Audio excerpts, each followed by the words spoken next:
Hello, MS here. Today we're going to do some learning.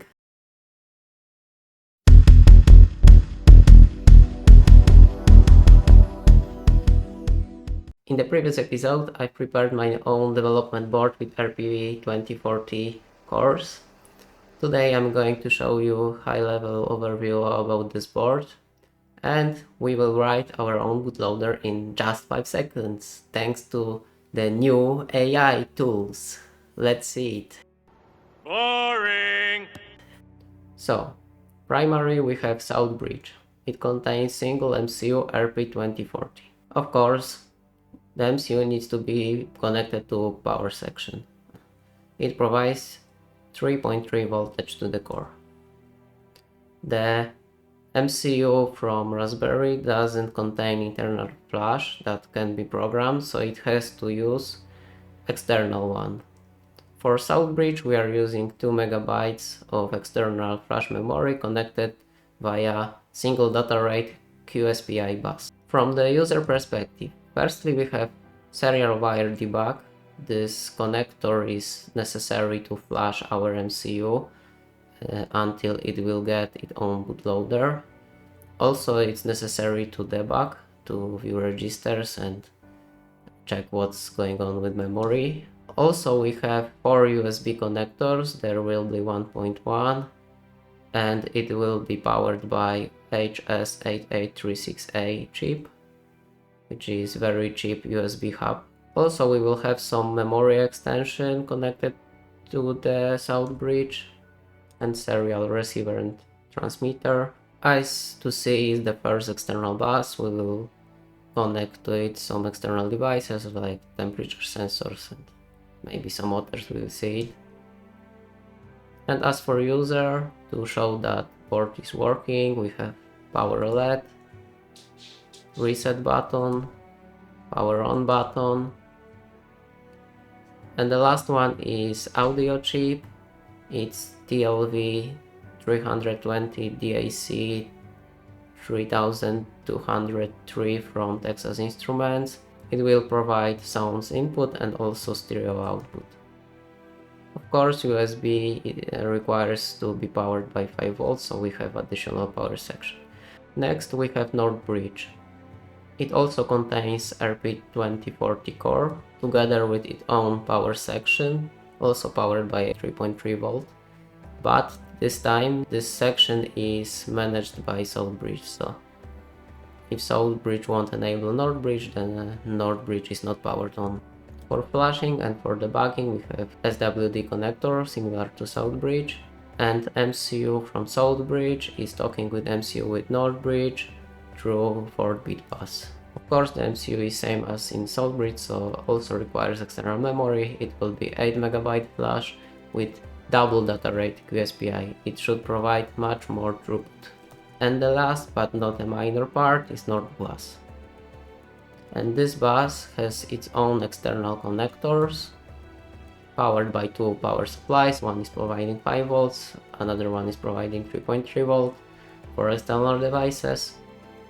And this is also managed by Southbridge. We have a couple of multiplexers and the multiplexers to manage the North bus. The multiplexer is used to reset devices. It supports up to 5 slots. And the multiplexer is for detection of devices and for interrupts.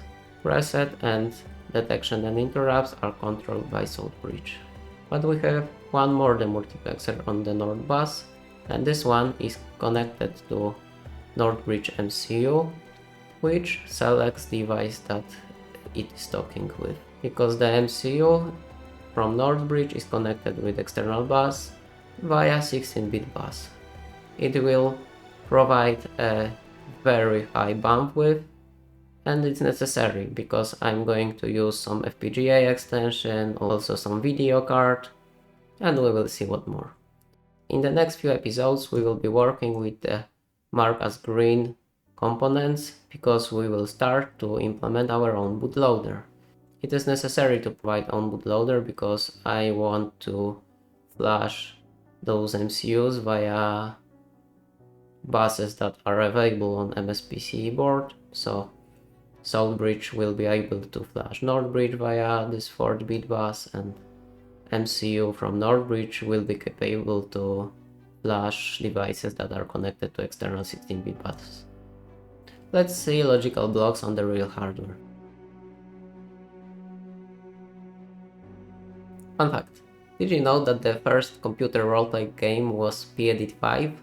It was created for a decent hardware mainframe Plato, which was created mainly for learning, but people were also using it for gaming or online chatting. Alright, it's time for our bootloader, so let's write it in 5 seconds.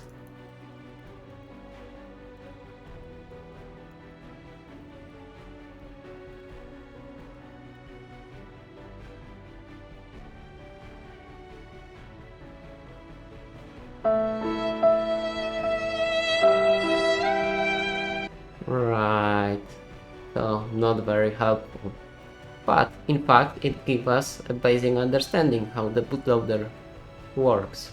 And I have to agree with the steps that OpenAI provided to us. So it is time for datasheet.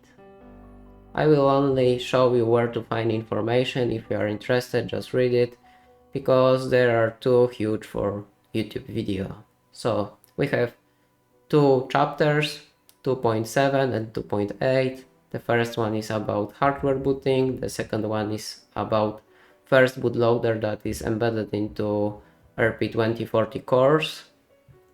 And there is a lot of diagrams, informations. Let's go straight to the simplified diagram that I've prepared. RP2040 has two independent cores. If everything starts here, the boot ROM starts on both cores because they have shared memory. So at the beginning there is check that can allow only core 0 to pass through. The core number 1 is waiting until someone will wake it up to do some stuff. Then core number 0 tries to drop execute in place mode from external flash. Execute in place means special configuration that allows to use external memory with memory mapping. This is necessary for RP2040 because they are using external flash that is memory mapped, so core can get access to flash memory via its own bus.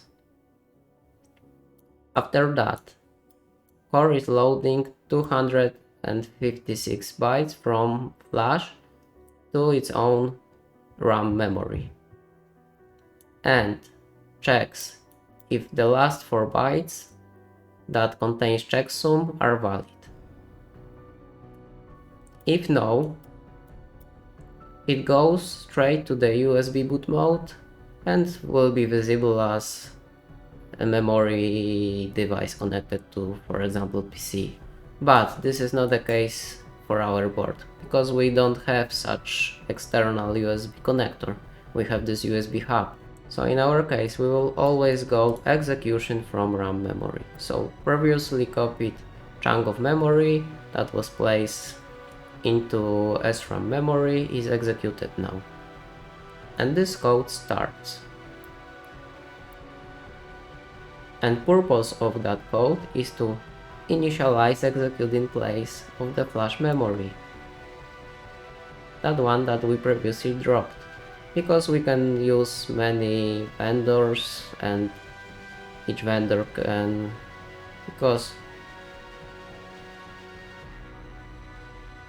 Because there are a lot of vendors that provides QSPI memory, so there are different ways to initialize it properly, and we want to be sure that we are using this memory in the best possible way, with the best possible throughput, best possible bandwidth. And this stage is called second stage. And it has only this one goal, to initialize our flash memory. After that, it jumps somewhere. And for our project, it will jump to additional third stage. And this stage will get new firmware from maybe memory connection, maybe some external interfaces, For sure it will be using this 4-bit bus between north and south bridges. And also I'm going to add additional functionality to it, which will be partition managing. So it will search partition with application to boot, and if find one, then do some initialization or deinitialization of hardware that is necessary to correctly execute the application. And this application, it will be some operating system. I'm still considering maybe there will be one additional point, and this point, it will be something like BIOS that will contain common drivers, common interfaces to some user input and outputs. But we will see it in the future. So if the memory is correctly initialized and is connected to its own bus, it will be visible at this address. And this is start of our flash memory. On that address, there is second stage bootloader that I've previously described. After that, I'm going to place the third stage bootloader that will contain the functionalities that I've described previously, and I'm expecting to be at this size. So in the practice, from that address, the file system starts. Jumping back to the previous slide, the boot ROM is already provided by RP20 core itself. It's embedded into ROM memory, so we are not doing anything there. But in next few episodes, we will create second stage bootloader that will initialize our memories that we attach to the board. And in the next episode, we will create our Hello World project to start working on the second stage bootloader. If you like it, click like button, all comments are welcome. As always, thanks for watching and see you soon!